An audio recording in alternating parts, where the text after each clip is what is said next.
So I had a bit of a frustrating day today. I haven't got as much done as I hoped I would, but that's the way it goes sometimes. And when I started making this kind of video series, I did say I was going to try and be as honest and as thorough as possible, kind of all the steps along the way. So I thought I would tell you about what happened at least. And, hopefully you can learn from my mistakes as well. So, essentially I had two problems. I had a hardware problem and a software problem. And they both kind of set me back while I had to figure out what was going on. So we'll start with the hardware one. So, the master control unit that I've got for this escape room in a box, I've kind of been adding features to it as we go. I've been putting on a breadboard, which is how you'd normally first prototype functions, things like that. As you see, it's getting a bit messy, and what was happening is that every time I was moving stuff around the bench, I was accidentally kind of pulling out, resistors or wires and things like that. That was then causing me another problem I had to debug. So I thought, okay, well, let me make this a bit more permanent now. And I wanted to move it onto a sort of a proto board like this one. You see, I did actually get there in the end, but it took a little while. So I've got a neat little plug-in connector for my ESP on the front, and what I did was kind of break out the different connectors which I want to have. So here I've got the this is the connector to the LED matrix. You can see I've put all the pins next to each other here. I've got some input pins here. Here I've got the connector that goes to the LCD screen. Then I've got the PJON connector. So it's kind of a bit more like how you'd expect to control a board, in that I've got isolated sockets, things like that. And I thought this is a great idea. I'd already done the fritzing diagram of the wiring based on the breadboard, so I basically had a design to copy, and I thought, well, that would probably only take me, I don't know, under an hour to do all those soldering connections, things like that. Now, the problem that went wrong is, for some reason, about halfway through doing the soldering to these pins, I thought, I've got a good idea. I was using a pin on this side of the board here. I think I was using GPIO, which one was I using? I think I was using GPIO 15 on this side of the board as a button, which is physically located on this side of the board. And I was then using a pin on this side of the board as an SPI level selector, which was physically located on this side of the board. And I thought, well, that's a bit daft. Let's make the wiring a bit neater by as much as possible using pins that are, physically located close to the connector, which was different from what I'd had on the breadboard and therefore what I tested. And that's pretty much where it all went wrong. So what happened is there's a whole row of buttons on the top left hand side of the board here. So these are pins, and confusingly they're not numbered in order. They're 36, 39, 34 and 35, I think. And I thought, well, I've got a nice big space here. I'll make these as some general purpose input pins, which I can use. So if I want to connect other buttons in the future and things like that, instead of using the ones that are halfway down this side that were getting in the way of the serial connection and the I2C connection, I thought I'd use this one. I checked on the wiring diagram, and sure enough, it says that they can be used as input pins here. No problem at all. I did even go as far as to look up, and in fact there's a little cautionary note on one of the pages that says they can only be used as input pins, so you can't have these as output pins. And ironically, if I was doing this with an Arduino, this would have worked absolutely fine. So on an Arduino board, if I can find one lying around somewhere, on an Arduino board you've got a number of GPIO pins, so general purpose input or output pins. And although some of them have particular functions, so you've got ones like pins 11, 12 and 13 are used for the SPI connection, pins A4 and A5 are used for I2C, and pins 0 and 1 are used for the serial transmit. But although they've got those extra functions, you can also use every pin as a digital input if you want. And they've also all got optional pull-up resistors that you can enable. On the ESP, however, not quite that straightforward. A lot of these pins have got slightly different behaviour from each other. So some of them can only be inputs. Some of them don't have pull up or pull down resistors. Some of them do have pull up or pull down resistors. Some of them are high when the board starts up, some of them are low. Sometimes the board won't start up if some of them are pulled high or low. So there's much more variation. And this is the funny thing. When I first started this project, like I said, I was going to use Arduinos for each of the puzzle controllers. And one of the reasons is, although these are old boards and they're a bit limited in terms of memory and processing boards, they are really, really easy and pretty robust and reliable and well documented. And you can swap pins around, and so long as you change your code to match the hardware you use, you can just sort of mix and match. So anyway, what I did was I ended up trying to use an input pin here. These can be used as analog input pins, but they can be used as digital input pins, but they don't have pull-up resistors on board. So I was initializing them as an input pull-up, which wasn't doing anything. So then I was just getting a floating pin here, and when I was trying to read a switch to start the game, because this is what I attached to my button to start the game, it was reading all over the shop. It was just floating high and low. So when I realised I did that, what I had to do is to add some external pull-up resistors. So these are 10k pull-up resistors, which I've had to kind of put in the inside of the board because I wasn't expecting them to be there. If I had, I could have put them here. So that then pulls them up to a high signal, and now they operate normally, just as input pins. That's fine. Then I came across my software problem, however, though, because this pin at the top here, this is so it's called pin 36 as far as an ESP is concerned, but it is also corresponds to the first analog input pin, so it's pin A0 you can also use to refer to it. So on an Arduino Nano, you've got the analog pins have got you've got 7 pins here, so you've got A0 on this side here. And for some reason I could not understand, when I was starting the game off, it kept on detecting that that pin particularly had been pressed in the first loop of the game. The other ones I plugged in here were all right, but just that one at the top was behaving really strangely. So I checked my wiring. I thought, have I got these resistors in correctly? Have I got the solder joints on the back done correctly? Couldn't spot anything funny. Changed the button out a few times in case it was a mechanical thing. Couldn't work out anything there at all. And then I thought, well, it must be a software issue, even though I couldn't really explain why. So I looked through all of the lines of code of the software, and actually what I'm going to do is I'm going to show you how I found the fault, because it's quite useful to know how to discover software errors as well. So this was the code that's running on the master controller that was causing me problems, and you can see it's kind of grown over time. It's pretty ugly at the moment, and in fact it was on my list to kind of try to condense this down a bit anyway. But there was nothing in here that I could obviously see was causing the problem with this button. So it was this one here, activate pin 36, which I was using in the bounce function here, and I was reading it, and basically what was happening, I started off by just putting some serial print commands in, because I thought, well, why is this button being registered as pressed when it's not pressed?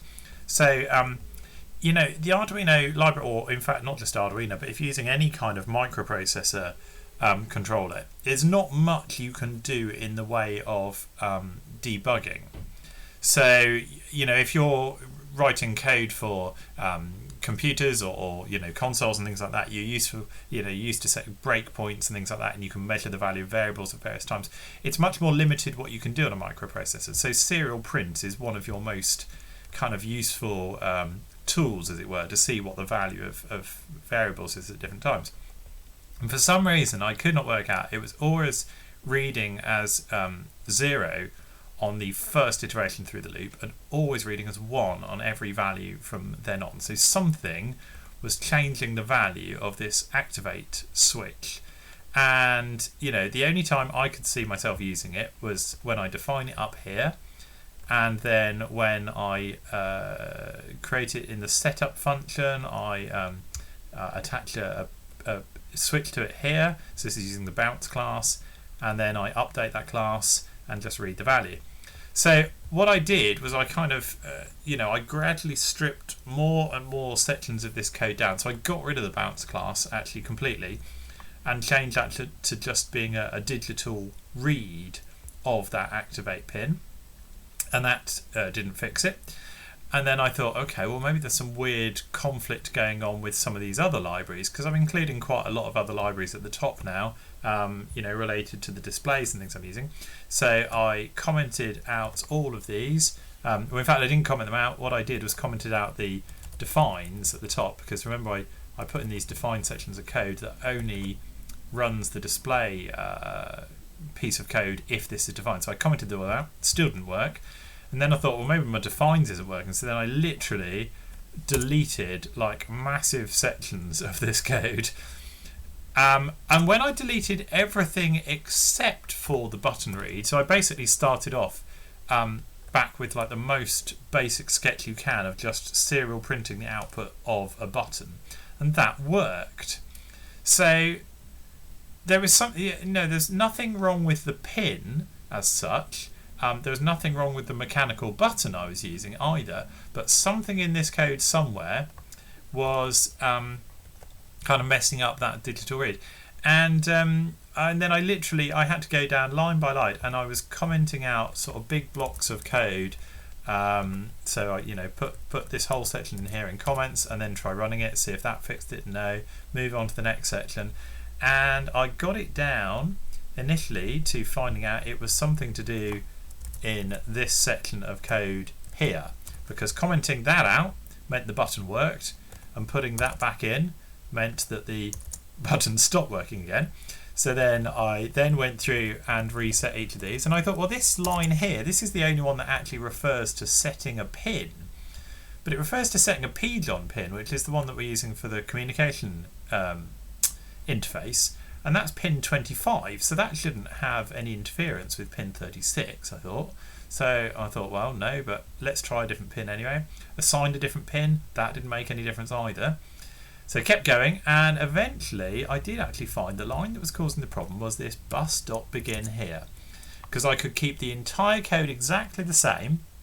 If I commented this out, the button on pin 36 worked, and if I left it in, it didn't. Obviously, if I took it out, the pidon network didn't work either, but I thought, well, what the heck is going on here? So I needed to find out what that bus.begin method was. And I know it's part of the pidon library, and pidon library is included in this file at the top here, include pidon software bitbang.h. So I thought, okay, well, I need to load this up and see what that begin method is doing, and what is it trying to do to pin 36. So to do that, I used Notepad++. So Notepad++ is a general purpose code editing tool. You can get plugins that allow you to edit lots and lots of different sorts of libraries with it. It's not specific to Arduino at all, but it has some very useful features about finding occurrences of sort of text strings and things in code, which you can see my results at the bottom is what I had to do. So the first thing I did was I loaded pidon software bitbang.h, which is this one here, and so I found that in my Arduino libraries folder. So you can actually see the directory at the top. It's in the default directory for your library. So anything you install in Arduino by going to sketch, include library, and then manage libraries, if you include anything that way, the place it ends up is normally in your Arduino libraries and then the name of the library folder. So this is pidon software bitbang. Well, this doesn't really do much itself. All it does is include two other files, pidon.h and strategies software bitbang.h. So then I loaded those two files up. So we'll have a look in software bitbang.h, and this has got a lot of the methods used, but it's got this one here, which is called begin, and I thought, okay, well, begin is the thing that's messing up my pins, so what does this do? Well, it appears to start with a delay, so some sort of delay code, but it's not using the inbuilt delay function, so it's probably a non-blocking one or something. And then it seems to have a random function that is based on some kind of initial delay plus a parameter that's been sent in. So this just seems like it's waiting some slightly randomized amount of time before starting up the network. And I thought, well, that seems believable. That could be something that you wouldn't want all the devices to come online at the same time. If you kind of stagger them slightly, then it will create less network traffic if they all sort of come online and ping a message. But there's nothing there about pins. So let's look at the other file instead. So pjohn.h was mentioned here, so we go to pjohn.h, and this is rather a longer section of code, but like I say, Notepad++ does actually have some very useful features, and some of them are the find features.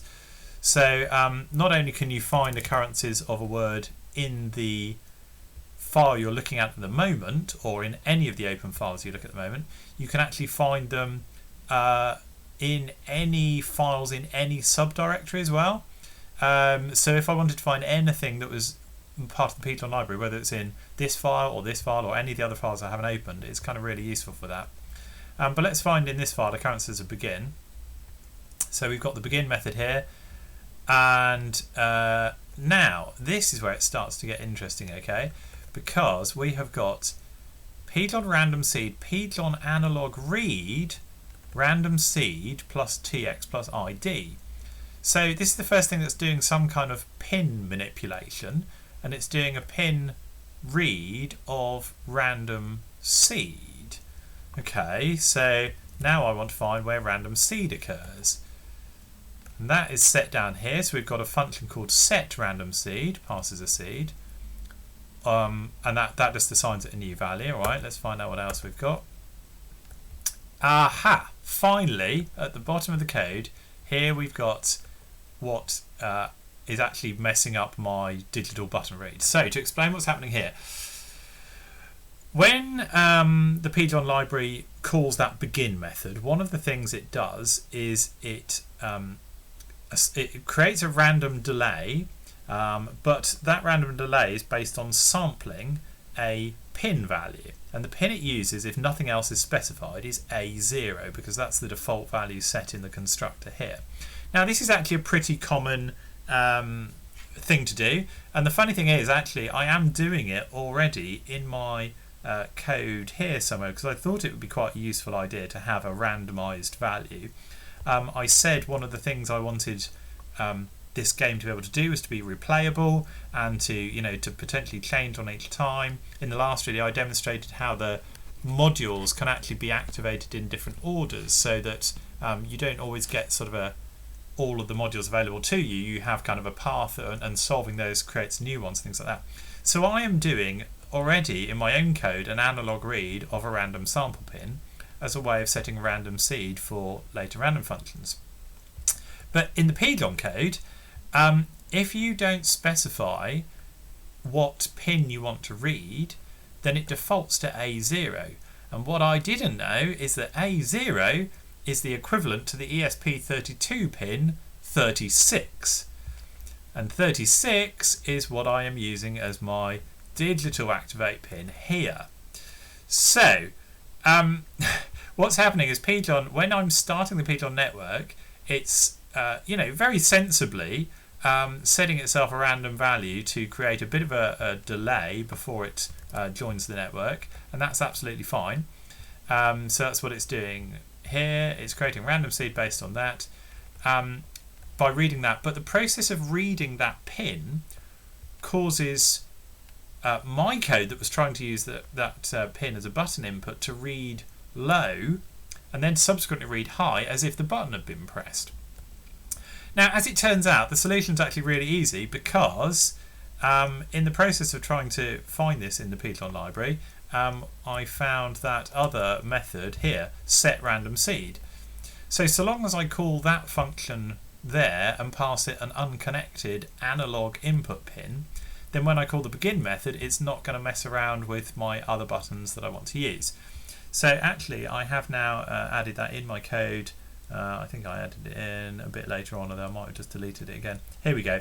So I want to use GPIO pin 2, which is an unconnected analog pin that's on the right hand side of my board, and that will work absolutely fine. So there you go, that was two problems that took me basically a day to resolve. One hardware, one software. So the hardware one was definitely my fault, really, because if I'd actually have stuck with exactly the same wiring as I'd used on the breadboard and just transferred it onto the solid board, it would have worked right first time. So it was my last minute decision to kind of assign some different input pins as well. And first of all, forgetting that they didn't all have pull-up resistors enabled, so then I just had to add some external ones. I mean, that's not a big problem. A lot of the time you'd want to use external resistors anyway, because then you can sort of control the resistance, but it's kind of a convenience that you're used to having the pull-up resistors on an Arduino board. So yeah, I should have remembered that.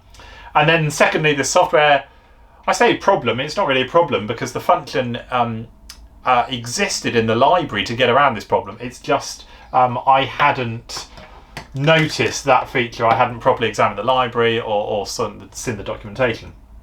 But it's not really a criticism of the library, to be fair. I'm